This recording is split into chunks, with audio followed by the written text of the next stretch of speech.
Bonjour Jessica, Bonjour Marion. je suis ravie de t'avoir à mon micro. C'est un coup de cœur, je dois le dire, en tout cas que j'ai eu en découvrant une de tes publications sur ton compte Instagram. C'est comme ça que je t'ai découvert et j'ai vu ton engagement. Et par la suite, on a pu discuter aussi de ton travail, de ta casquette professionnelle, mais aussi sur un plan plus personnel de l'origine de cet engagement que tu portes aujourd'hui sur la restauration psychique des personnes, comme tu le dis, qui sont ancestralement concernés par l'esclavage et la colonisation.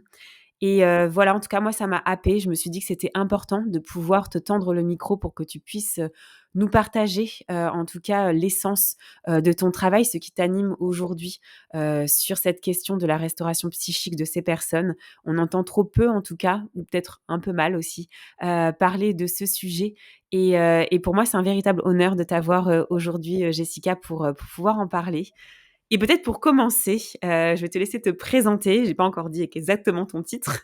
Te présenter et nous dire aussi un petit peu, d'où est-ce que tu viens, tes origines, pour pouvoir aussi mieux comprendre la suite de notre échange. Déjà, tout d'abord, merci beaucoup Marion pour ta présentation et surtout le récit de notre rencontre parce que c'est vrai que tu es tombée sur un de mes posts, ça t'a tout de suite parlé et moi quand j'ai vu ton profil, le podcast, je me suis dit waouh, c'est intéressant comme parfois la vie nous met en connexion Exactement. avec les bonnes personnes. Donc merci beaucoup en tout cas de ce retour.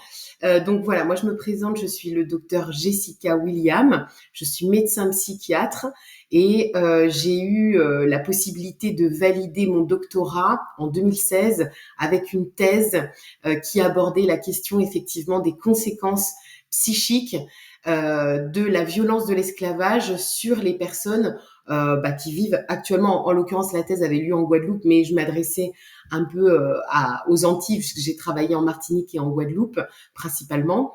Et donc mon travail a consisté à essayer d'analyser ce qui, dans l'éducation notamment, continuait de se transmettre inconsciemment de génération en génération par rapport à cette période de l'esclavage.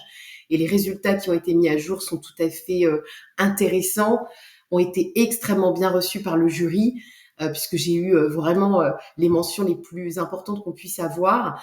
Et du coup, ça m'a encouragée. Je me suis dit, là, il y a vraiment un travail à faire, à développer, et puis un message à diffuser. C'est-à-dire que je pense que la plupart des personnes qui sont afrodescendantes, mais pas que, parce qu'on a tous, qu'on soit afrodescendant ou pas, des histoires transgénérationnelles, des blessures transgénérationnelles, que chacun d'entre nous puisse un peu se poser la question de savoir qu'est-ce qui, dans mon histoire, continue d'impacter mon présent. Voilà. Donc C'est ça. c'est vraiment ça aujourd'hui le message que, en tant que psychiatre, j'apporte en individuel dans mes consultations, et puis depuis que j'ai commencé à prendre la parole publiquement, de manière plus collective. C'est ça, en fait, l'impact, effectivement, tu l'as dit, en tout cas le sujet et toi, c'est ton cœur de sujet sur l'afrodescendance, mais en fait, ça impacte vraiment tout le monde, Exactement. cette question, effectivement, des blessures, transgénérationnelles. Alors peut-être pour commencer, Jessica, et ce qui nous a liés aussi, tu l'as dit, c'était, la maternité. On a pu en Oui. parler, tu vas pouvoir décrire aussi dans ton propre parcours et cheminement, que tu es passé aussi par cette étape-là, en tout cas au plus proche, dans un désir, un souhait, en tout cas de contacter la maternité et tout ce qui s'ensuit, la périnatalité, dans un premier temps, mais peut-être comment toi, tu as vécu ta propre naissance, ta propre enfance à travers justement, cette histoire ou peut-être un poids qui a pu être présent dans ton propre foyer?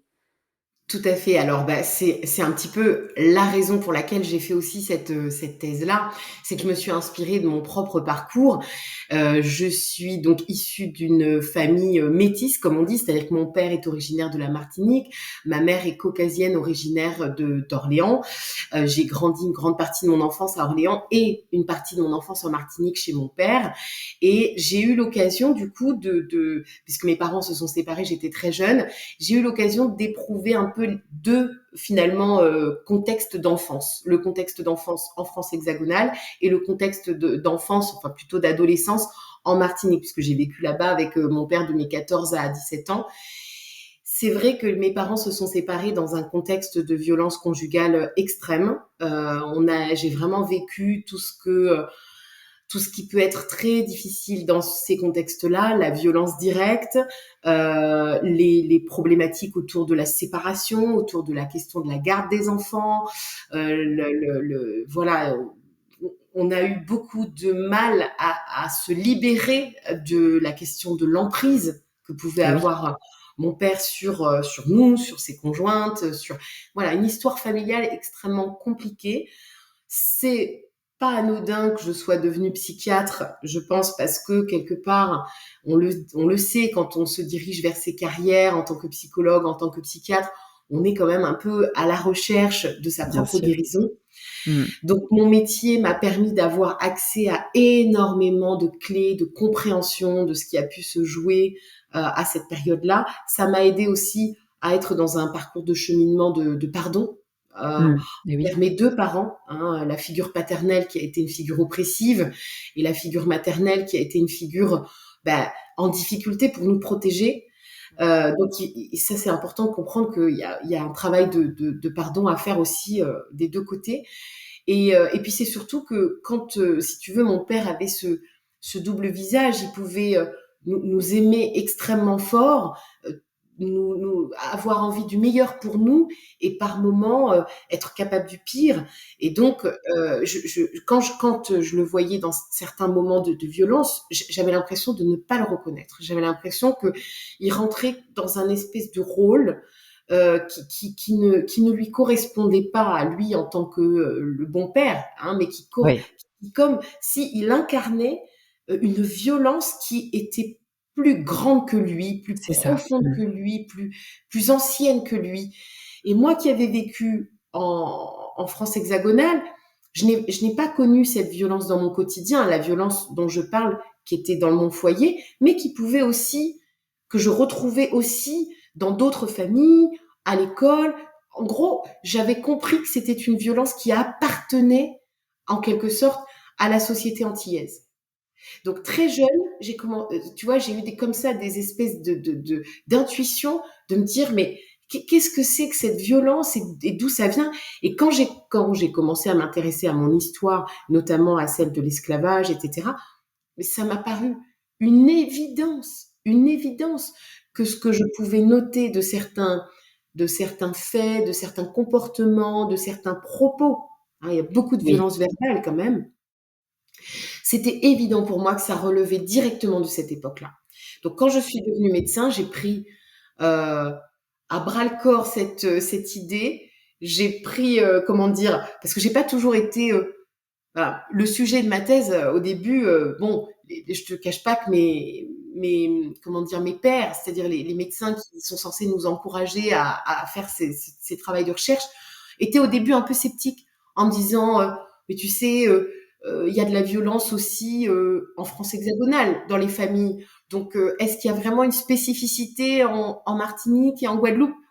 Et souvent, je leur répondais, je leur dis, ben, c'est parce que vous n'êtes pas forcément allé en Martinique et en Guadeloupe que vous me posez cette question, parce que si vous venez exercer votre métier de psychiatre en Martinique et en Guadeloupe, vous allez vous rendre compte que oui, effectivement, il y a Bien une sûr. spécificité. Cette spécificité, elle est criante. Là, je pense que tous les praticiens, que ce soit des professions médicales, paramédicales, qui ont exercé auprès des enfants aux Antilles, auprès des familles globalement aux Antilles, peuvent témoigner du fait qu'il y a une organisation familiale particulière, qu'il y a des violences très spécifiques et particulières, et que moi j'invite tout un chacun d'entre nous, parce que c'est le cas aussi en Afrique, donc j'invite tout un chacun des afrodescendants à se dire, mais cette violence, d'où vient-elle et est-ce que j'ai envie de la transmettre à mes enfants?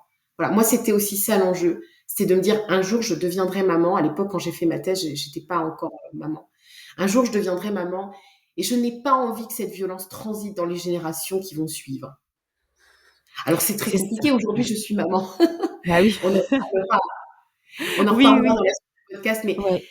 mais tu vois, c'était important Mmh. pour moi quand même voilà, d'essayer de comprendre. Donc, c'est ma propre histoire qui, qui, dont j'ai pu faire une force, qui aujourd'hui a été vraiment la raison pour laquelle j'ai fait ce sujet et la raison pour laquelle aujourd'hui je veux diffuser les résultats de cette étude et bien d'autres analyses Je suis en train d'écrire un livre justement pour vulgariser un petit Ah, peu les super. résultats de cette thèse, Ouais. les apporter au grand public. C'est vraiment mon engagement aujourd'hui. Ah super. Mais justement, c'est très criant et c'est très parlant, en fait, ce que tu décris, là. Mais peut-être d'emblée, Jessica, je vais te poser une question, c'est vrai qui me vient comme ça. Hem, Quelle est l'importance justement, d'aller dans le passé, peut-être de réveiller aussi beaucoup de choses dans le passé pour mieux construire en fait notre demain, mais aussi pour mieux vivre notre présent. En fait, il y en a beaucoup qui disent: «Il y a pas d'utilité d'aller, voilà, défricher, débroussailler, retourner dans le passé». Mais on se rend compte que comme tu l'as dit, c'est libérateur pour soi, c'est libérateur quand on devient, mère, quand on devient parent aussi pour nos enfants, parce que ça peut avoir un impact, on l'a dit, transgénérationnel en fait. Donc sur nos enfants aussi de demain, quelle est vraiment toi l'importance en fait de trouver un juste milieu sur, retourner dans le passé, peut-être pas non plus tout, tu vois, débroussailler, tout rechambouler, en tout cas tout ressortir, mais quelle est l'importance quand même d'y aller, jeter un œil? Alors, notre psychisme fonctionne sur 2 plans. Et là, ça va parler, je pense, maintenant à tout le monde, puisque la psychanalyse a, depuis plus d'un siècle, a fait son travail.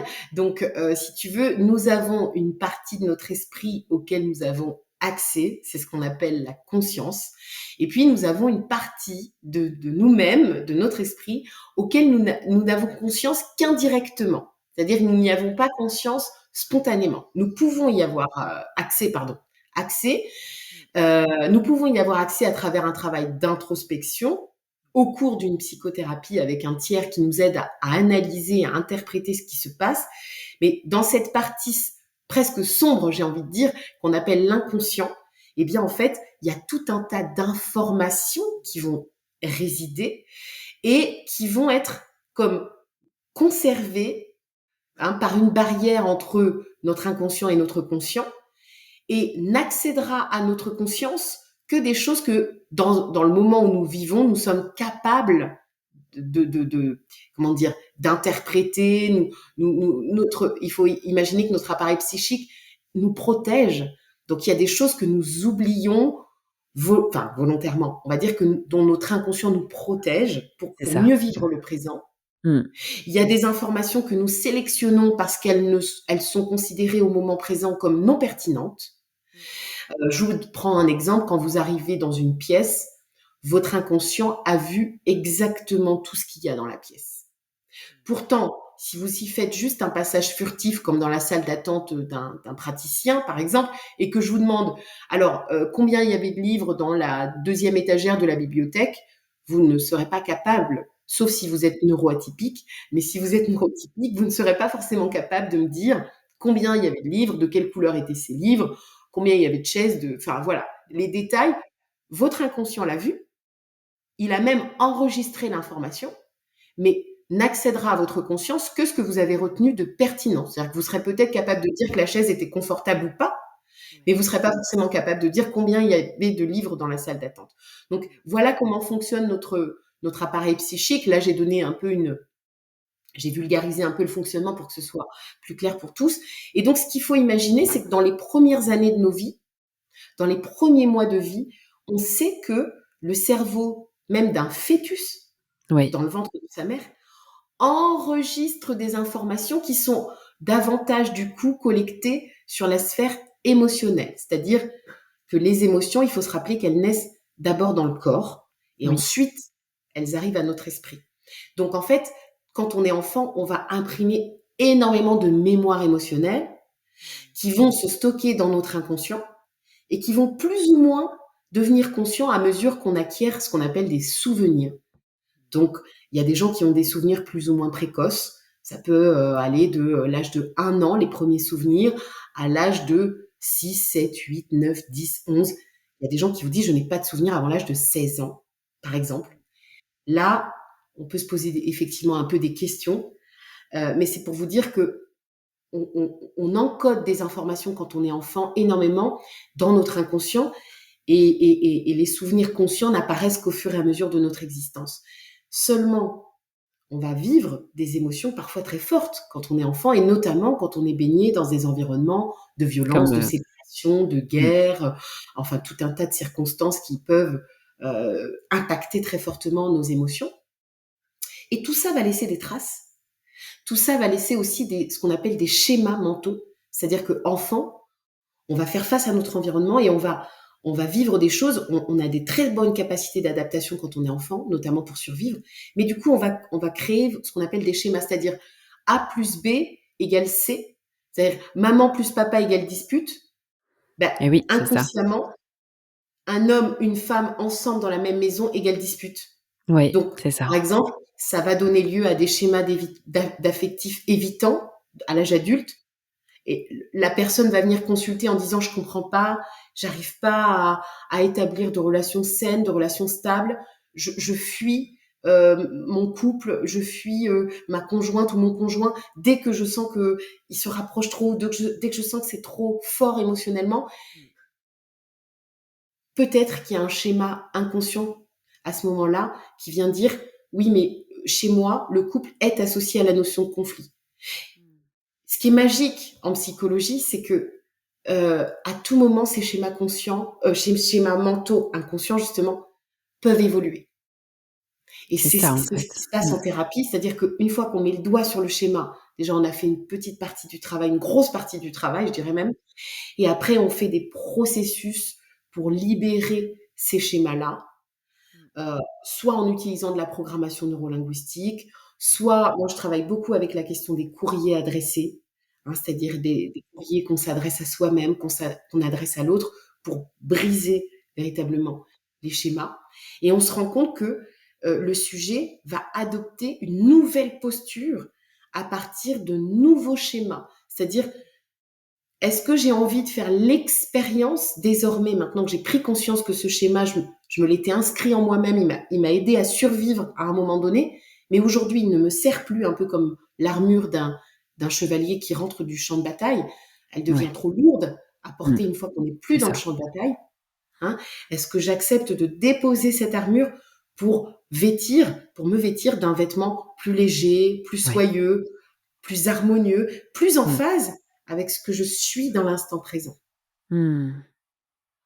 Tu parles Donc, justement de violence, Jessica, est-ce que sous le prisme de la colonisation, de l'esclavage, et vraiment dans ta spécialité, on va dire, sur l'afrodescendance, la violence, elle est vraiment omniprésente, mais justement, j'aimerais bien savoir, sur quelle, comment dirais-je? Sur quelle relation? Est-ce que c'est homme-femme ou est-ce que, par exemple, quel est, toi, le statut aussi de la femme que tu perçois dans, ces traumatismes qui sont intergénérationnels?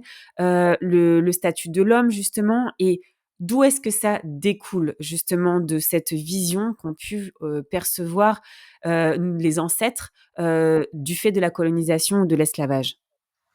merci pour ta question, c'est extrêmement pertinent. On va rentrer maintenant un peu dans le vif du sujet.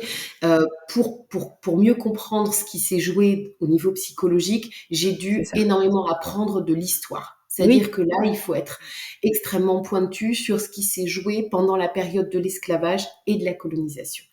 Donc, je suis remontée jusqu'aux sociétés, bien sûr, qui n'ont, avant la rencontre avec le monde occidental, ce qu'était l'Afrique avant la rencontre avec le monde occidental, en sachant que l'Afrique, il faut le savoir, au XIIe siècle, entretenait des liens très forts, par exemple, avec le monde arabe, avec le monde asiatique également, puisqu'elle commerçait déjà avec le monde asiatique. Ça, c'est un pan de l'histoire qui est un peu mis en sourdine, mais c'est important aussi que les afrodescendants aient conscience que avant la rencontre avec l'Occident et ce rapport de force très inégal qui s'est créé du fait de l'arme à feu notamment, hein, qui a créé un rapport de force très inégalitaire et qui a expliqué la domination militaire très forte que l'homme occidental a eue sur le continent africain. Il faut savoir que le continent africain était un continent riche et prospère. Et ça, justement, les récits des premiers explorateurs occidentaux le montrent très bien. Il y avait des systèmes de justice, d'organisation de la santé, d'organisation de la santé publique. On n'était pas du tout dans une situation misérable telle que le continent a pu le connaître à l'issue de la colonisation. Ensuite, il y a eu la rencontre avec les Occidentaux, qui d'abord n'a pas été un rapport de domination, hein. Et il y a eu à peu près 80 à 100 ans de collaboration commerciale, notamment entre le Royaume du Portugal et le Royaume Congo. Il y a des preuves aujourd'hui qui montrent qu'il y avait des Africains qui étaient en nombre au Portugal. Certains avaient un statut d'esclave, d'autres avaient un statut de noble. Il y a de l'artisanat d'art qui a été retrouvé dans la cour portugaise et qui les historiens ont réussi à retracer la trace de cet artisanat, notamment à travers l'ivoire, sur certaines zones du royaume Congo, avec des factures à la clé. Donc ces biens n'étaient pas issus de pillage, ils étaient issus véritablement d'échanges commerciaux avec les royaumes Congo. Et puis progressivement, à mesure que les Occidentaux investissent l'Amérique, à mesure que les Occidentaux se rendent compte que eux-mêmes ne peuvent pas travailler la canne, dans les premiers temps, c'était des petites plantations de café, de coton, de sucre. Ils ne peuvent pas, sous le climat, sous les maladies tropicales, travailler ces matières premières. Alors commence effectivement le grand pillage de main-d'œuvre à travers des esclaves issus donc de l'Afrique, du continent, vers les États-Unis. Enfin, donc toute la chaîne de l'Amérique, et l'Amérique du Sud, l'Amérique du Nord et les Antilles. Et pendant 2 siècles et demi, va s'opérer une véritable multinationalisation de cette entreprise macabre, avec donc unité de production à un point A, unité de commercialisation à un point B, et un gros, comment dire, une grosse source de main-d'œuvre. Vous rajoutez à ça en Afrique des conflits entre les rois pour justement, comment dire, diviser pour mieux régner, vous savez, Oui, hein, c'est ça. porte-moi Mmh. telle quantité d'esclaves, je te livrerai telle quantité d'armes, etc., pendant plusieurs siècles. Une fois qu'on a dit ça, on va s'intéresser un peu plus à ce qui s'est passé sur les plantations. Donc, il faut savoir que quand vous étiez capturé sur le continent, vous étiez complètement privé de toute forme d'humanité. Vous Mmh. deveniez un bien meuble. C'est Donc, ça. vous êtes coupé de votre famille, de votre terre, de votre histoire, de votre culture. Le voyage dure 3 mois, au cours desquels vous subissez de nombreux traumatismes, privation de nourriture, mauvais traitements, maltraitance, parfois des viols. Les viols commençaient déjà sur les cargaisons de bateaux, les femmes arrivaient parfois enceintes sur les plantations. Les esclaves étaient vendus. Sur les plantations, ils avaient un statut. Et alors là, c'est là que commence, si tu veux, l'organisation sociale dans les sociétés esclavagistes, basée quasiment uniquement sur la question de la couleur de peau. Oui. Plus vous étiez foncé, plus vous aviez ce qu'ils appelaient un morphotype négroïde proche de l'Africain qui venait d'arriver, plus vous étiez bas dans l'échelle sociale, OK.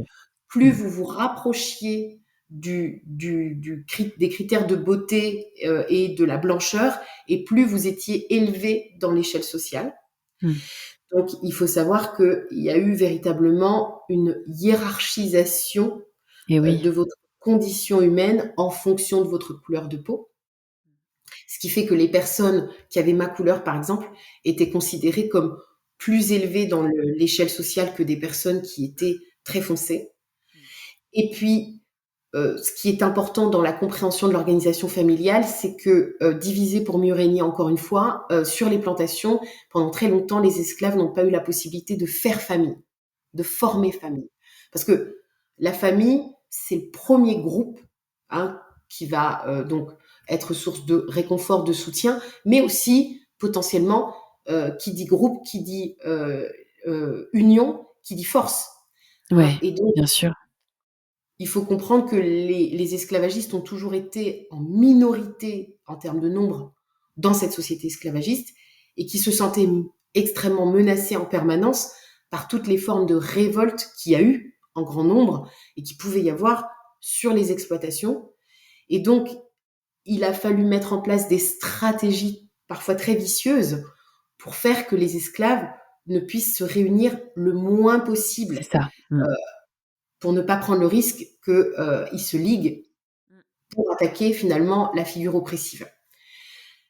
Ça a été très très loin, hein, attention, parce que donc hommes et femmes ne pouvaient pas se marier. Si vous convoitiez une femme et que le maître observait cette convoitise, il pouvait très bien décider de demander à cette femme de venir coucher avec lui. Enfin, il ne Mmh. demandait pas d'ailleurs, hein, mais Non. vous Mmh. voyez, c'était je me Ouais. sers, quoi.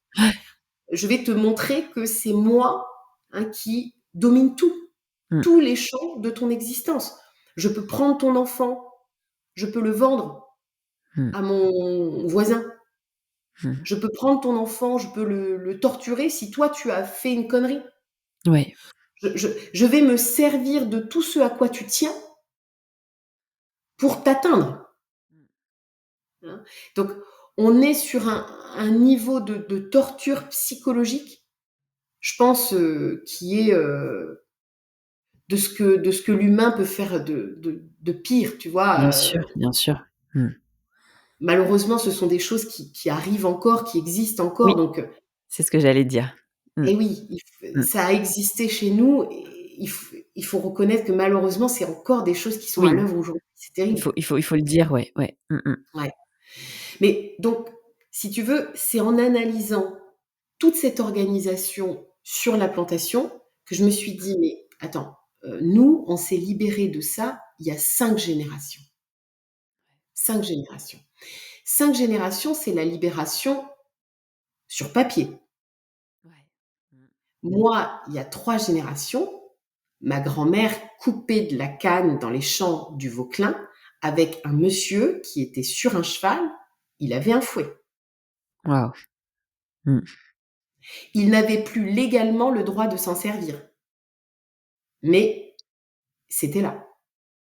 C'était il y a Alors ça 3 veut dire que générations. là, tu touches aussi ce lien d'aliénation qui reste ancré, en fait, mine de rien. Exactement, Oui, exactement. C'est pas parce que vous dites à des gens, «Allez, vous êtes c'est ça. libres, c'est parti, on y Ouais, va!»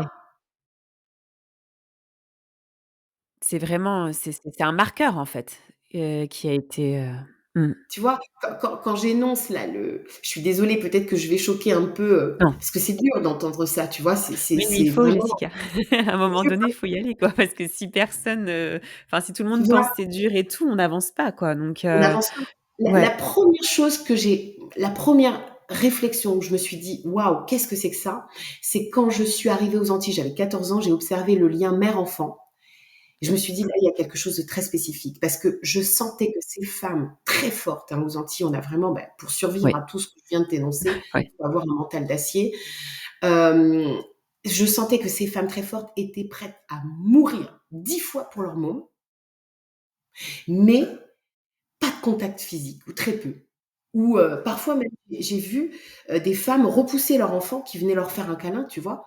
Et moi qui chez ma mère, on était, plutôt, tu vois, du côté maternel dans un truc un peu très, on s'embrasse, on se prend dans les bras et tout.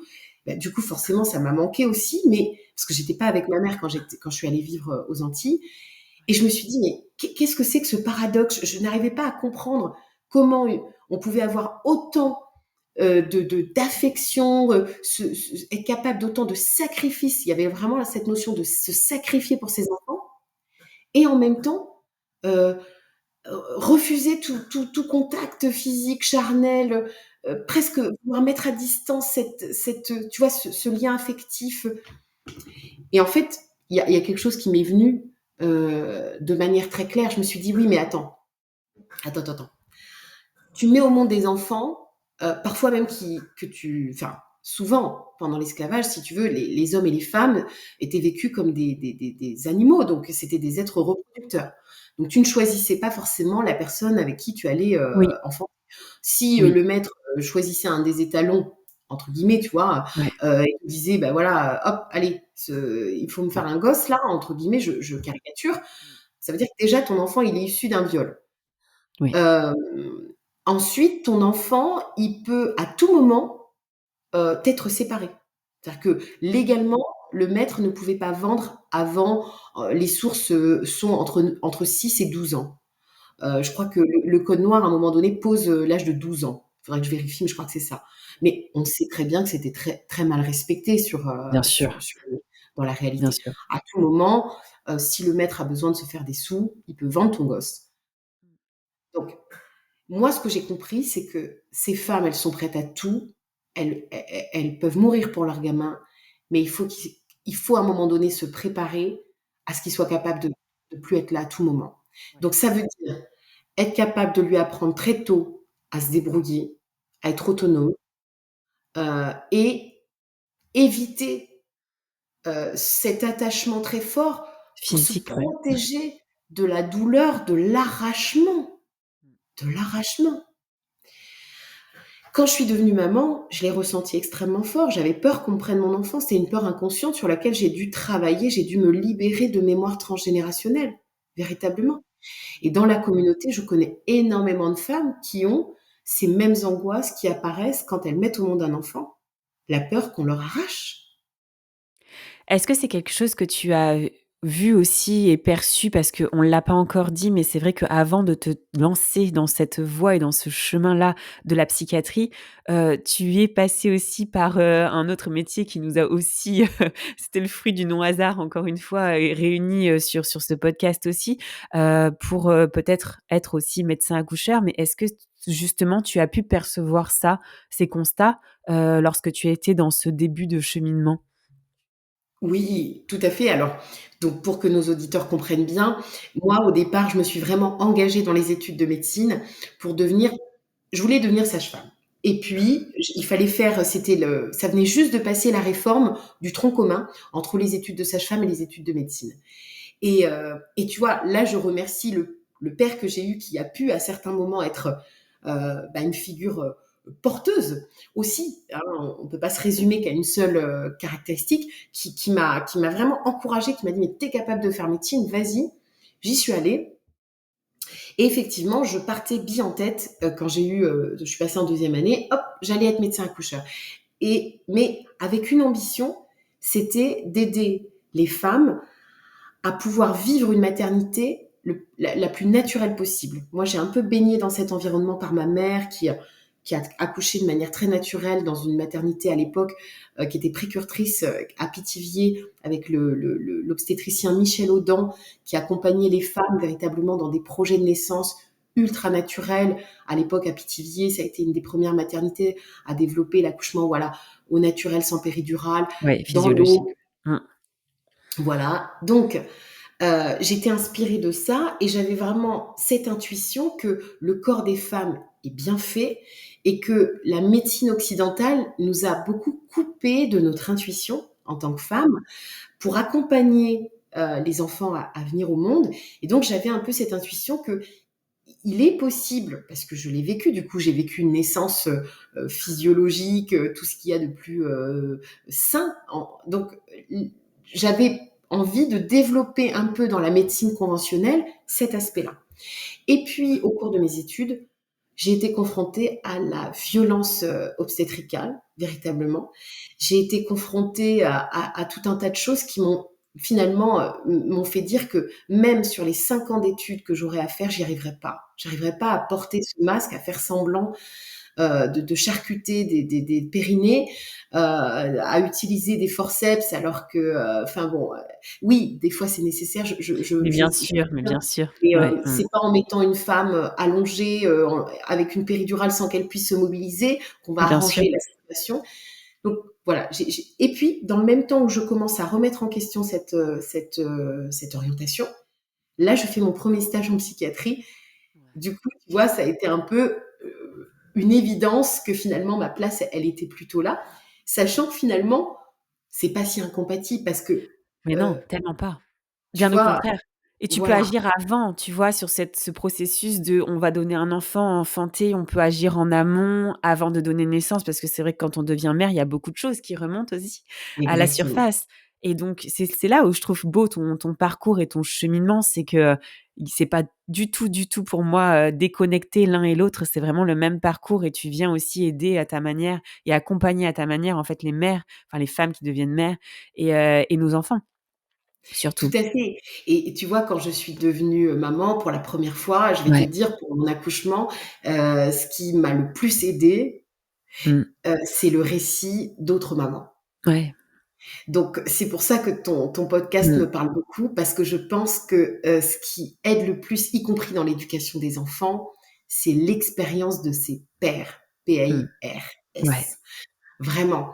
Et c'est pour Ouais. ça qu'on dit il faut tout un village pour élever des enfants, pas Mmh. uniquement Mmh. pour que l'autorité soit diffractée et que C'est ça. les valeurs soient portées par plusieurs personnes, mais aussi parce que le groupe Mmh. va apprendre à tous ceux qui sont en train de vivre l'expérience. Exactement. C'est-à-dire que on le voit quand voilà, j'ai le père de mes enfants est du Burkina Faso, je connais ce pays, c'est mon pays d'adoption. J'ai vu comment les femmes mettent au monde leurs enfants et comment elles s'entourent d'autres femmes pendant les premières semaines voire mois de la vie de leur bébé. C'est déterminant. Je crois que Ce fameux village dont on parle, ouais, ouais. c'est ça. On apprend à devenir mère en s'imprégnant de l'expérience d'autres femmes et Mmh. ça rassure, ça peut C'est inquiéter nourricier. aussi, mais Mmh. moi, c'est grâce aussi, enfin vraiment, j'ai une amie qui m'a dit, tu sais, moi j'ai beaucoup visualisé la question de l'ouverture.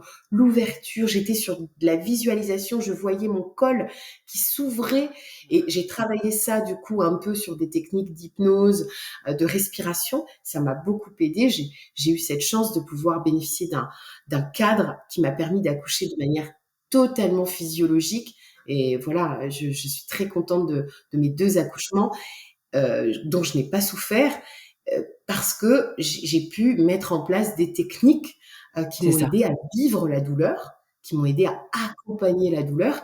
Il y a même des femmes qui transforment la douleur au point de ressentir une grosse décharge de dopamine et de plaisir. On appelle Ouais, ça l'orgasmic burst. Ça peut ouais, paraître totalement mais c'est dément, vrai. mais J'en ai eu, j'ai des témoignages. et oui, et physiologiquement, c'est tout à fait compréhensible parce que l'ocytocine qui va être à l'origine de la contraction de l'utérus, c'est exactement la même hormone qui, dans le cerveau, va impliquer le plaisir orgasmique. Bah oui. Mmh. Sauf que c'est là qu'on voit que le pouvoir de la pensée est déterminant. Dans des cultures où vous avez le droit d'accoucher dans l'orgasme, eh Mmh. bien, c'est une norme. Et ça, je Ouais. vous assure qu'il y a des cultures qui sont dans des transes Oui, c'est vrai. lorsqu'elles accouchent. Nous sommes issus d'une société judéo-chrétienne dans laquelle il est inscrit dans notre inconscient, tu enfanteras dans la douleur. Et en fonction de ces schémas inconscients, l'ocytocine ne va pas provoquer le même effet, ne va pas toucher les mêmes récepteurs cérébraux. Selon que vous vous conformiez à vivre votre accouchement de manière extrêmement douloureuse, vous avez plus de risques de le vivre de manière très douloureuse que si vous vous conformez à le vivre sur un mode moins douloureux, non douloureux, voire orgasmique. La douleur est réelle, hein, la douleur est présente, mais le cerveau Elle a fait partie du process, bien sûr. elle fait Mmh. partie du process. Mais le cerveau a la capacité de transfigurer cette émotion, cette sensation en quelque chose de puissant. Voilà. Donc, oui, Peut comme tu dis, c'est pas incompatible. Non, du tout, du tout, du tout et peut-être aussi, dans les personnes que tu reçois, Jessica, actuellement, je parle là vraiment plus sous le prisme des femmes, en tout cas, que tu reçois actuellement. Est-ce que tu vois des traumatismes, si je puis dire, qui sont peut-être, différents, plus allégés, suivant, leur tranche d'âge? Tu vois, un peu où est-ce que je veux en venir dans cette question? Dans le sens où, est-ce que tu vois peut-être la jeunesse ou peut-être plus vers les trentenaires, moins d'impact dans les traumatismes qu'il y a pu avoir sur cette lignée, d'esclavage, de colonisation? Mmh, c'est mitigé. Vraiment, il y a encore beaucoup de choses qui se répètent, même si je suis très contente de constater que les jeunes de la communauté en ce moment se posent beaucoup de questions. Il y a un vrai mouvement de transformation. Il y a énormément de personnes qui prennent la parole sur les réseaux sociaux pour accompagner, que ce soit des coachs, des thérapeutes, pour accompagner les afrodescendants à aller dans un processus de libération émotionnelle et transgénérationnelle. Ouais.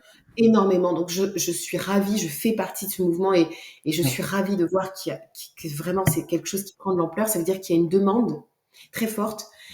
Il y a une demande très forte. Après, je trouve que il y a encore beaucoup de choses qui se répètent et notamment, je vais te dire, sur le plan affectif. Ouais. Il y aurait des lignes et des lignes et des lignes à écrire sur les relations hommes-femmes dans la communauté afro, pas que d'ailleurs, hein, mais nous Oui. avons, du fait de ce que je t'ai expliqué très brièvement sur l'organisation dans les sociétés esclavagistes, des hommes, par exemple, qui ont été privés de faire famille, qui ont été qui ont été identifiés comme des animaux reproducteurs, qui ont du mal à se poser dans un foyer, qui vont parfois avoir plusieurs mêmes foyers. Alors ça, c'était très courant dans les années 60, 70, 80. Ça allait quand même un peu moins maintenant. Mais on voit quand même que ce qui revient dans le discours de beaucoup de femmes, c'est je souffre parce que je n'arrive pas cet homme n'arrive pas à se poser dans ce foyer, par exemple. Et puis, il y a des hommes qui en souffrent aussi en se disant, mais je vois bien que je fais souffrir ma partenaire. J'ai même quelqu'un un jour qui m'a dit, mais moi, j'ai vécu une période de ma vie, je pouvais être amoureux de ma conjointe, véritablement amoureux, mais je ne pouvais pas m'empêcher d'aller voir ailleurs. C'est un exemple. Et ça, pour moi, ça répond effectivement à des schémas transgénérationnels. Pourquoi je peux me le permettre de le dire? Parce que l'infidélité n'est pas quelque chose de propre à la communauté afrodescendante, bien, Non. bien loin de Ouais, là. ouais. Néanmoins, les schémas qui ont tendance à se répéter de manière quand même souvent très identique d'une famille à une autre, ça, c'est évocateur. C'est-à-dire que si ça ne se répétait pas de manière si presque cliché, j'ai envie de dire, on pourrait se dire c'est juste la vie humaine qui fait que à un moment donné on se pose des questions comme on est amené à s'en poser en France hexagonale très tranquillement, chacun a son schéma, il y a plein de schémas différents et patati patata. Aux Antilles, si on fait des statistiques sur 100 familles, quand vous avez une récurrence de certaines problématiques, d'un certain schéma familial, de certaines choses qui se répètent, forcément vous n'attribuez plus ça au hasard, c'est les statistiques qui parlent. Voilà. Donc, je crois qu'aujourd'hui, si on parle des mots MAUX qui traversent encore la communauté afrodescendante, il y a tout ce qu'on va qualifier des répétitions traumatiques en lien avec les traumatismes sexuels, très nombreux. Ah oui, Les situations d'inceste qui se répètent de génération en génération, c'est vrai. les agressions sexuelles, l'hypersexualisation de la jeunesse, euh, qui fait souffrir. Parce que Mmh. l'hypersexualisation en soi, il n'y a pas de jugement à porter là-dessus, mais quand elle est source de souffrance, là, Bien sûr. voilà, il Mmh. y a quelque chose à essayer d'analyser. Et puis après, ce que je constate aussi, c'est que d'un point de vue, par exemple, entrepreneurial, Oui. là, il y a énormément de schémas mentaux. Et d'ailleurs, je travaille un peu en parallèle de mon activité de médecin Ouais. pour aussi accompagner des personnes qui ont envie de développer leur activité, de développer, de devenir un peu plus maître de leur destinée et qui, en fait, doivent dépasser énormément de barrières qui sont liées à du conformisme social. Comme on a été relégué du fait de l'organisation raciste de cette société à une époque, on a été relégué à certains rangs, on ne pouvait pas sortir de certains rangs, ou alors, parce que heureusement, il y a quand même toujours des exemples contraires, mais quelque part, il faut dépasser certains schémas, certaines croyances qui là, sont issues d'un héritage soit épigénétique, mais aussi verbal, comportemental, dans la famille. Sortir de ces schémas-là pour vraiment atteindre son plein potentiel. Donc, il y a encore quand même beaucoup de choses à travailler, même si je suis d'accord avec toi, globalement, aujourd'hui, là, je ressens un mouvement très, très fort, très axé sur la question du développement personnel, ce à quoi on était peut-être un petit peu plus hermétique il y a 10 ans. C'est vrai, mais en fait, il peut y avoir ce mouvement, mais ça ne veut pas dire forcément que les personnes concernées vont aller, tu vois, en tout cas suivre des thérapies, ou en tout cas venir, te consulter, tu vois? Il peut y avoir ce mouvement, ce qui est très positif justement puisqu'il permet d'informer et d'ouvrir justement ce regard sur cette thématique. Mais en parallèle et là, c'est vrai que je vois peut-être un petit peu le côté noir, mais j'ai envie de dire, en tout cas nous, si je regarde l'enseignement qui est fait, qui est véhiculé, on conserve quand même, à travers les livres d'histoire, dans l'éducation nationale, ce prisme-là de la colonisation et de l'esclavage, de la terre africaine notamment particulièrement. Et en ce sens-là, pour moi, il y a pas d'avancement en tout cas, aujourd'hui. D'accord.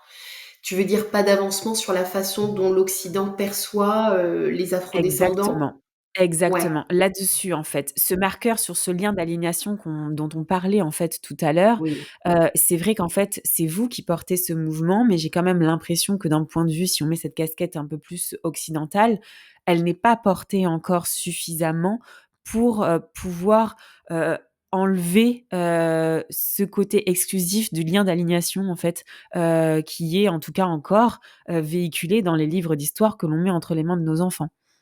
oui, tout à fait. Effectivement, il y a un vrai travail à faire. C'est ce que je disais dans la dernière émission qu'on a fait, sur les funérailles des tabous avec Fanny Glissant. Tu sais, Fanny Glissant, c'est cette, réalisatrice, productrice qui a produit, le film Origine et le Oui, reportage Origine et également, la série de 4, reportages qui s'appelle Les routes de l'esclavage et je vous invite véritablement à oui, aller, voir, ces reportages qui sont d'une grande qualité, d'une grande richesse pour meilleure compréhension justement de cette partie de l'histoire. Et ce qu'on se disait, c'était que effectivement, il est important que les afrodescendants se libèrent de oui, l'aliénation et des traumatismes transgénérationnels, c'est sûr, mais il est d'autant plus important aussi que l'État français et puis que tout un chacun d'entre nous qui vivons oui, en France connaissent cette histoire, bien s'en sûr, empare parce que ça continue malheureusement d'infuser de c'est manière ça. très sournoise nos quotidiens, nos habitudes, et surtout, ça génère à un moment donné aussi des défenses. C'est-à-dire que moi, j'entends des gens Oui, dire, en tant que caucasien, je n'ai pas à porter la culpabilité de ce que l'État français a fait à tel endroit. c'est Mais vrai, ouais. évidemment, évidemment, on va pas, il ne s'agit pas de demander Pas le à une sujet, personne bien sûr. qui est caucasienne de porter une quelconque responsabilité. Non. Par contre, l'État l'État en tant que figure symbolique Mmh. euh, se doit, à mon sens, d'effectuer un travail de reconnaissance. Pourquoi? Parce que la reconnaissance évite la répétition.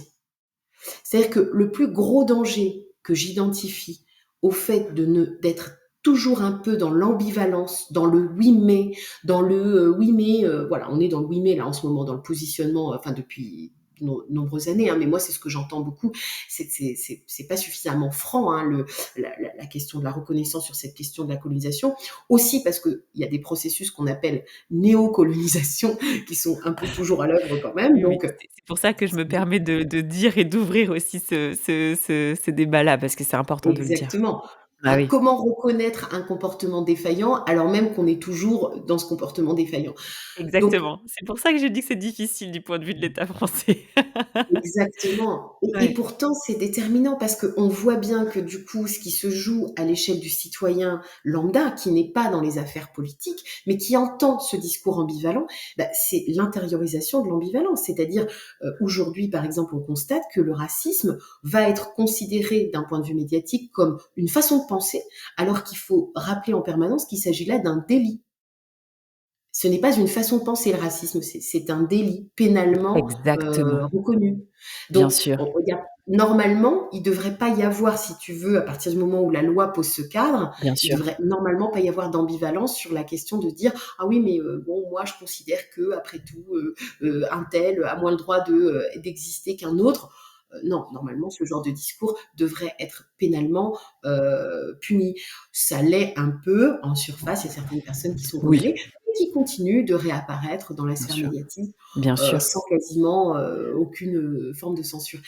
Moi, j'y vois un gros danger parce qu'encore une Mmh, fois, à partir du moment où la figure symbolique étatique n'est pas capable de se protéger de ces phénomènes-là, elle risque de répéter des phénomènes qui ont déjà existé dans l'histoire. totalement. Et c'est ma grande crainte. C'est dangereux. C'est pour ça Mmh, que, voilà, c'est l'enjeu aujourd'hui. Après, mmh, il y a un message que je lance, c'est que quelque part, n'attendons pas forcément que l'État soit à l'initiative de cette reconnaissance. Je trouve que des podcasts comme le tien, je trouve que des milliers d'initiatives sur les réseaux sont faites aujourd'hui par des citoyens lambda pour justement que la parole circule, pour faire que des personnes qui ne se sentaient pas forcément directement concernées par cette histoire de l'esclavage et de la colonisation puissent en fait réaliser ah ben si en fait mon oncle qui a vécu 10 ans au Sénégal pendant une partie de sa vie, en fait je comprends qu'il était architecte pour les ponts et chaussées, qu'il a construit des routes sur la colonisation. Moi j'ai une partie de ma famille maternelle qui a une histoire avec la colonisation au Vietnam. Ouais. Mmh. Tu vois ce que je veux dire? Mmh. Je le dis aujourd'hui ouvertement. J'ai une partie de mon histoire paternelle Mmh. qui est concernée par l'histoire de l'esclavage et de la colonisation. Ouais. J'ai une partie de ma famille maternelle qui est concernée par l'histoire de la colonisation sur le versant Ouais. euh, de l'autre côté de la barrière, Ouais. c'est-à-dire Ouais. avec une plantation d'EVA au Vietnam. J'ai aussi les subtilités de ce que cela pouvait représenter, c'est-à-dire qu'à une époque, ça représentait une opportunité pour certaines personnes d'aller investir dans les colonies, que ce soit en Mmh. Afrique, que ce soit en Asie, que ce soit en Amérique du Sud, etc. Et ces personnes sur place, elles ont œuvré dans le sens effectivement d'entreprise, et chacun avait sa façon de mettre en place des politiques qui n'ont pas toujours été aussi unanimement brutales et barbares. Tu vois, ça m'a aussi permis de comprendre toute la subtilité que cette période, elle a impliqué. Euh, Néanmoins, peut-être investissons le terrain et se réunir comme on le fait aujourd'hui, offrir quelque part cette réflexion à des personnes qui sont moins concernées directement par cette histoire, c'est voilà, éveiller un peu les consciences en disant mais il n'y a pas de culpabilité aujourd'hui à porter. Par contre, utilisons ces faits historiques pour éviter au maximum qu'ils ne se répètent. Ça, c'est vraiment la première chose. C'est Et ça, ça. nous avons tous un devoir là-dessus, que Ouais, nous soyons je pense, descendants. oui. Voilà. Utilisons aussi ce que peut nous mettre en évidence cette histoire par rapport notamment au schéma transgénérationnel dans nos vies. Parce que moi, je peux te citer, par exemple, allez, on va citer un exemple tout simple que j'ai eu en consultation il n'y a pas très longtemps. Une personne caucasienne, pas du tout concernée par la question du transgénérationnel de l'esclavage ou de la colonisation, qui m'explique qu'elle a des angoisses terribles. Cette personne est gênée, vraiment impactée depuis des dizaines d'années par des TOC qui se sont améliorés du fait des traitements, mais il persiste un symptôme très résistant qui est qu'il a peur d'écraser des gens en voiture. Voilà. Quand il va au travail, par exemple, il est obligé de faire demi-tour donc, pour vérifier qu'il a écrasé personne. Et allez expliquer à votre patron pour la raison pour laquelle vous êtes Bah en oui, retard. bah oui, je me doute, ouais, ouais. Et lui, il dit, mais ça défie l'entendement. Bien sûr que normalement, je devrais me dire que j'ai écrasé personne parce que quand même, ça se voit quand on écrase quelqu'un. Ça s'entend un peu, Bah oui, ouais, ça se ouais. remarque. Bah Non, oui. c'est plus fort que lui. Il faut qu'il retourne sur les lieux. Il faut qu'il vérifie à plusieurs reprises. Et alors, moi, c'était une des premières fois que je le rencontrais puisque je reprenais le suivi. Et je lui dis, mais alors, expliquez-moi là. Parce que si on réfléchit en termes de symbolique, hein, si on sort du symptôme à proprement parler et qu'on réfléchit en termes de symbolique, là vous êtes en train de me dire que dans votre inconscient, il y a quand même cette peur à un moment donné de tuer quelqu'un à votre insu, sans que vous en ayez conscience. Et oui. Je lui ai demandé s'il avait vécu des événements dont il se souvienne, qui étaient potentiellement traumatiques, ou des accidents indirectement causés, qui aient pu causer un drame, etc. De son souvenir conscient, il n'en avait aucun. Et puis je lui ai dit alors, quand c'est comme ça peut être une mémoire effectivement transgénérationnelle, quelque chose que vous portez d'une génération soit au-dessus de vous, quelque chose même qui s'est produit dans votre petite enfance. Je dis, est-ce qu'il y a des personnes qui sont décédées quand vous étiez jeune? Est-ce que, voilà, encore une fois, on parle de mémoire émotionnelle que l'enfant inscrit dans l'inconscient parce qu'il n'a pas encore accès à ses souvenirs conscients. Et là, il me dit, mais écoutez, j'ai mon grand frère qui est décédé à l'âge de 6 mois. Et je ne l'ai pas connu parce que moi, je suis le dernier de ma fratrie de 4 enfants. Waouh. Et je me souviens qu'avec mes parents, on allait tous les 6 mois à peu près au cimetière et on Mmh. allait se réunir sur la tombe mais de cet enfant, mais dont on ne me parlait jamais parce que dans les Ah oui, années, je vois. 60, au Mmh. moment où ça se produit, ben, on préfère Non. ne pas dire, on pense que ça va Mmh. moins faire souffrir. Donc il a pas pu, si tu veux, comprendre véritablement Bien sûr. il savait juste que c'était un grand frère qui était décédé. Il savait pas de quoi, il l'a appris, plus tard, il m'expliquera comment et lui, ce dont il se souvient, c'est qu'il pleurait beaucoup quand il allait, Ouais. sur, la tombe de cet enfant. Il a compris ce qui s'était passé pour son grand frère le jour où son frère a eu un enfant qui était porteur d'une maladie rénale. Et les parents se sont mis à être très anxieux, très, très mal. Et donc là, il y a eu un peu une discussion familiale où les parents ont pu dire que l'enfant décédé était décédé d'une maladie du rein. Tu vois, le transgénérationnel. D'accord. Ah, Donc, OK. c'est là C'est que lui a incroyable. compris hein, son grand frère était décédé d'une maladie du rein. Et alors, tiens-toi bien, il me dit, maintenant que vous le dites, docteur, je me suis construit avec l'idée que si j'étais pas né, il serait toujours vivant. Oh, ouais, c'est ça le message. Mmh.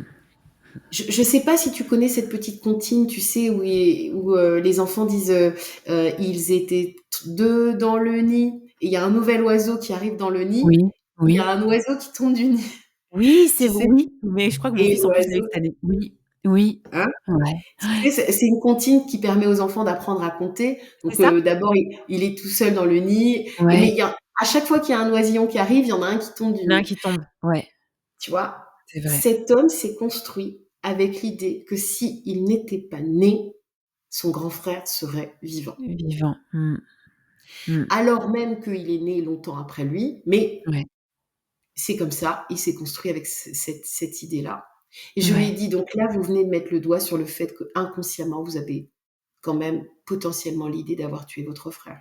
Bah oui, c'est incroyable. Et tu viens de décrire aussi pour le coup, alors certes, on était sur un cas qui était, en dehors de, ce qu'on peut, de ce dont on parlait sur l'esclavagisme et tout, mais pour le coup, ça met très bien en lumière, ces traumas en fait transgénérationnels que l'on porte et avec aussi comment dire? Cette lunette aussi, de l'importance aussi de la communication, pour nos enfants dès le plus jeune âge. Parce qu'il y avait de ça Exactement. aussi, en tout cas dans cette histoire que tu viens de nous révéler. Exactement, c'est-à-dire qu'aujourd'hui, on serait plus dans le même contexte.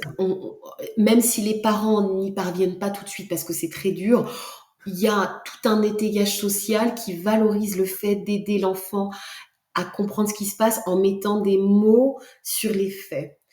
Les enfants, figurez-vous, sont bien plus aptes à vivre un deuil que les adultes parce que les enfants, ça s'observe très clairement jusqu'à un certain âge notamment.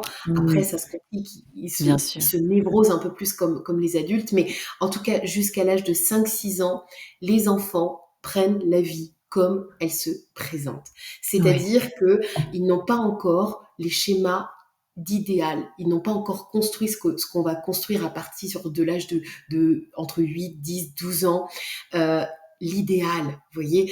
Par exemple, il y a beaucoup de parents qui me disent on s'est séparés et en fait, je remarque que mon enfant de 5 ans, bah, il vit beaucoup plus les choses spontanément et naturellement que mon gamin de 12 ans qui, lui, bah, fait le C'est deuil de la vrai, c'est famille vrai. Mmh. idéale. Alors que le gamin de 5 ans, ah bon, ce week-end, je vais chez maman. Ah bah très bien. Ah bah l'autre week-end, je vais chez papa. Ah bah ok. Et on se pose pas forcément les mêmes questions à C'est 5 vrai. ans parce qu'on n'a pas encore construit l'idéal familial. Et à 5 ans, quand on explique à un enfant, bah, dans la vie, on vit et on meurt.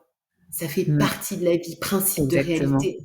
Il l'accepte beaucoup plus parce que c'est comme ça, parce que c'est la vie, parce qu'on est encore à cet âge-là dans la spontanéité de l'existence. Par contre, ça ne veut pas dire qu'on ne va pas éprouver du manque, ça ne veut pas dire qu'à certains moments, on ne va pas s'effondrer quand on réalise que papy, mamie n'est plus là. Mais sur le moment, on est beaucoup plus apte à vivre le truc, hop, dans la spontanéité, et pas à s'effondrer. Donc, j'invite les adultes à se dire, vos enfants vont vivre les choses de manière beaucoup plus simple que vous, souvent vous imaginez qu'ils ne le vivraient. Et c'est important de pouvoir, par contre, mettre des mots. Mais pour le faire, il faut déjà être soi-même un peu, Bien sûr, tu vois, émotionnellement bien apte à le sûr. faire. Donc, ne pas hésiter à déléguer à Oui, déléguer, c'est-à-dire si c'est trop dur soi-même de mettre des mots parce que soi-même on est perdu, hein, quand on perd un enfant, c'est pas évident bien je veux dire, sûr. mais dans ces cas-là, d'accompagner vers soit des proches qui peuvent, Mmh. aider à mettre des mots ou des thérapeutes, des C'est ça. personnes tierces, hein, qui vont aider l'enfant à comprendre ce qui s'est passé. Donc oui, tu as raison, cette Mmh. situation que ce monsieur a vécue dans les années 60, aujourd'hui, elle ne se vivrait pas du tout de la même façon parce Mmh. qu'entre-temps, bah, le travail de tous ces thérapeutes qui ont parlé de l'importance de mettre des mots, de nommer les choses, de ne pas rester dans les tabous et dans les non-dits, a fait son travail et on sait à quel point c'est hyper important de mettre des mots parce que finalement, la douleur, elle n'est pas tant issue de ce qui s'est passé, mais Mmh. du fait que ça n'ait pas été nommé, ça n'ait pas pu Exactement. Mmh. être inséré comme un souvenir conscient. C'est ça. Alors aujourd'hui, Jessica, et peut-être pour terminer aussi cet échange, tu œuvres essentiellement, en France ou ça t'arrive de retourner aussi, en Martinique ou en tout cas dans les Antilles aussi pour exercer? Alors, je n'exerce pas directement aux Antilles parce que, bah, pour l'instant, je suis sur, mon bassin de vie là en France hexagonale, mais j'œuvre, à travers des conférences, à travers des Ouais, c'est ça. lives. Mmh. Je fais des lives notamment avec, une danseuse formidable qui s'appelle Muriel Bédot, qui est aussi coach et qui Mmh. accompagne justement les personnes, en Martinique, elle travaille plus précisément, mais en Guadeloupe également, à être sur un cheminement de reconstruction. Mmh. Elle passe plutôt par la médiation corporelle et Ouais. du coup, on se complète bien. Donc voilà, on fait des lives ensemble. Là, on a pour projet d'organiser une conférence en réunissant justement différents intervenants, sociologues, thérapeutes, médecins, professionnels sur le terrain auprès des familles pour justement organiser un colloque autour de cette question de ce qui se transmet de génération en génération euh, Super. du Ouais. fait de notre histoire toute particulière. Donc voilà, et puis à travers donc mes investissements Mmh. dans l'émission Les Funérailles des Tabous que je vous Oui, invite je vais à aller relayer, voir. ouais. Mmh. Voilà, qui est une émission justement qui est là pour justement, mettre à plat les tabous qui peuvent parfois encore gangréner, Ouais. la communauté afrodescendante, mais qui est ouverte à toute personne intéressée par, bah, justement ce C'est qui peut se l'éveil. vivre. Ouais. Voilà. J'interviens également donc bah, après je suis en train de monter de plus en plus mon activité, d'accompagnante, personnalisée, de mentor pour des personnes qui ont envie d'atteindre certains objectifs et qui se sentent un peu, freinées. Voilà, donc je ne fais pas Et encore de l'écriture thé d'un livre, j'ai bien et entendu aussi. effectivement, Ouais, effectivement. qu'on reste en tout cas à jour, mais de toute façon, dès qu'il sortira, je relayerai et je relayerai de toute façon, à la suite de la diffusion de cet épisode, bah, tous les liens là dont tu viens de nous décrire. Peut-être pour terminer en tout cas cet échange qui a été extrêmement riche et je te remercie vraiment Jessica. On pourrait en parler pendant des heures, mais c'est pour ça que je Oui, vais renvoyer vers les différents lives aussi que tu fais parce qu'ils vont permettre aussi d'aller peut-être plus en profondeur aussi sur certains sujets, si en tout cas il y en a qui ont l'envie, et j'espère que cet épisode leur a donné l'envie d'aller en savoir, davantage. Peut-être que je te laisserai le mot de la fin, Jessica. Quel est le message, de fin que tu souhaiterais transmettre à celles et ceux qui nous écoutent?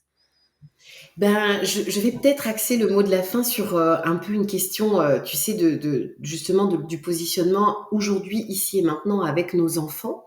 Qu'on soit afro-descendant ou pas, il va se rejouer dans notre lien à nos enfants, dans la manière dont on va mettre en place l'éducation, énormément de choses qui nous appartiennent de notre vie à nous, mais aussi qui appartiennent à notre passé, à la question transgénérationnelle. Et si j'inviterais les parents à une chose, c'est d'être à l'écoute des petites crispations qui vont se présenter et qui vont surtout se répéter. En gros, l'indice, c'est quelque chose qui se répète. Des difficultés dans nos vies, dans l'éducation, tout le monde en rencontre. Voilà, et la plupart du temps, ça se règle. Il n'y a pas de pathologique là-dedans. Mais quand il y a une situation qui vient vraiment se répéter, et que c'est gênant et qu'on a plus envie que ça perdure, là, c'est important de se dire ah tiens voilà ça se répète à peu près toujours de la même façon, ça me gêne, ce n'est pas confortable. Qu'est-ce que ça peut avoir comme sens? Qu'est-ce que je vais y mettre comme signification pour dénouer le nœud? Parce que le risque, c'est que sinon, on s'emprisonne chacun en tant que parent et en tant qu'enfant dans un rôle qui en fait ne nous appartient pas vraiment et nous prive d'un lien beaucoup plus épanouissant. La maternité, la paternité, le fait, et l'enfance. Aujourd'hui, on est dans une société où normalement toutes les conditions extérieures sont réunies pour que ce soit vécu de manière assez épanouissante et Oui. bienveillante. Mmh. Donc, quand il y a des violences qui perdurent, quand il y a des symptômes qui apparaissent et qui sont gênants, posez-vous la question, c'est peut-être un héritage transgénérationnel. Et si je devais citer voilà, des exemples de ce que j'ai retrouvé dans ma thèse, par exemple, déjà, on s'est rendu compte que tous les parents qui utilisaient encore la violence auprès de leurs enfants étaient des parents qui en avaient subi. La grande différence entre ceux qui l'avaient subi et qui la reproduisaient, ou ceux au contraire qui décidaient de ne pas la répéter, eh bien c'était le fait d'avoir remis en question la figure parentale, d'avoir pu se dire, moi j'ai subi ça, mais j'ai pas forcément envie C'est que vrai. mes enfants le Ouais, subissent. Je vais chercher des alternatives, c'est vrai. Mmh. très Oui. important, parce que Mmh. j'entends beaucoup le c'est comme ça qu'il faut faire, c'est comme ça qu'il faut faire, c'est comme Non, ça que c'est bien. la nuance là-dedans, ouais, est importante, ouais. Mmh mh. Voilà, chercher des alternatives, revenir à des sources plus ancestrales, observer comment dans les cultures qui sont beaucoup plus connectées à la nature que nous, on élève les enfants. C'est magnifique. Oui, Très peu de violence, très très ouais. peu de violence dans ces sociétés-là. Très peu de Ah mais violence. c'est merveilleux. En plus, vraiment ce c'est très fort et en plus terminer avec ce message qui, moi, est aussi, l'essence aussi de ce podcast, je pense que c'est très fort et en tout cas, Jessica, vraiment merci pour tout ce que tu as pu semer parce que ce sont des graines aussi que tu as semées là, tout au long de cet échange et merci pour ta disponibilité et pour ta confiance Avec et plaisir. puis, j'ai hâte d'avoir aussi ton livre pour, voir en tout cas de plus en détail cette étude dont tu nous as parlé, et qui a été, le fruit aussi, de tout ce cheminement, que tu portes et toutes ces connaissances que tu as jusqu'à aujourd'hui. Donc, merci infiniment Jessica pour tout ça.